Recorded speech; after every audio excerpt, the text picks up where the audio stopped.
Pookode veterinary സർവകലാശാലയിലെ ജയസിദ്ധാർത്ഥിന്റെ മരണത്തിന് പിന്നാലെ സസ്പെൻഷൻ നേരിട്ട വിദ്യാർത്ഥികൾ ഹൈക്കോടതിയിലേക്ക് പോകുന്നു എന്നുള്ള വിവരവും ഏറ്റവും ഒടുവിലായി പുറത്തു വരുന്നുണ്ട്. 4ാം വർഷ വിദ്യാർത്ഥികളായ അമറേഷ് ബാലിയും അജിത് അരവിന്ദാക്ഷനുമാണ് ഹർജി നൽകിയത്. എസ് ശ്രീകാന്ത് വിവരങ്ങളുമായി കൊച്ചിയിൽ നിന്ന് ചേരുന്നുണ്ട്. ശ്രീകാന്ത്, സസ്പെൻഷൻ പിൻവലിക്കണം എന്നാവശ്യപ്പെട്ടുകൊണ്ട് ഈ വിദ്യാർത്ഥികൾ ചൂണ്ടിക്കാട്ടുന്നത് എന്താണ്? ശ്രീകാന്ത്.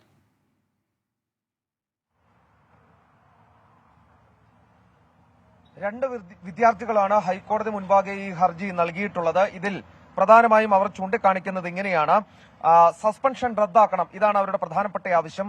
ഹർജി നൽകിയത് 4ാം വർഷ വിദ്യാർത്ഥികളായ അമറേഷ് ബാലിയും അജിത്ത് അരവിന്ദാക്ഷനുമാണ്.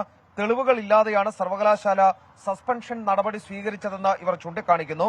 നടപടിക്ക് മുൻപ് ഹർജിക്കാരുടെ ഭാഗം സർവകലാശാല കേട്ടില്ല. സിദ്ധാർത്ഥൻ നേരിട്ട റാഗിങ്ങുമായി തങ്ങൾക്ക് ബന്ധമില്ല. സസ്പെൻഷൻ നടപടിക്കെതിരെ വിസിക്ക് അപ്പീൽ നൽകാനായി ശ്രമിച്ചെങ്കിലും ക്യാമ്പസിനകത്തേക്ക് കയറുന്നതിന് തങ്ങളെ അനുവദിച്ചില്ല എന്നും അവർ ചൂണ്ടിക്കാണിക്കുന്നു.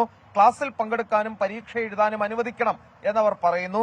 റാഗിംഗ് വിരുദ്ധ സമിതിയുടെ രേഖകൾ വിളിച്ചു വരുത്തി പരിശോധിക്കണമെന്നും തങ്ങൾ അതിൽ ഉൾപ്പെട്ടിട്ടില്ല എന്നും ഇവർ വ്യക്തമാക്കുന്നുണ്ട്. എന്തായാലും ഹർജി ഹൈക്കോടതി പരിഗണിക്കും. എസ് ശ്രീകാന്ത് കൊച്ചിയിൽ നിന്ന് വിവരങ്ങൾ നൽകുകയായിരുന്നു.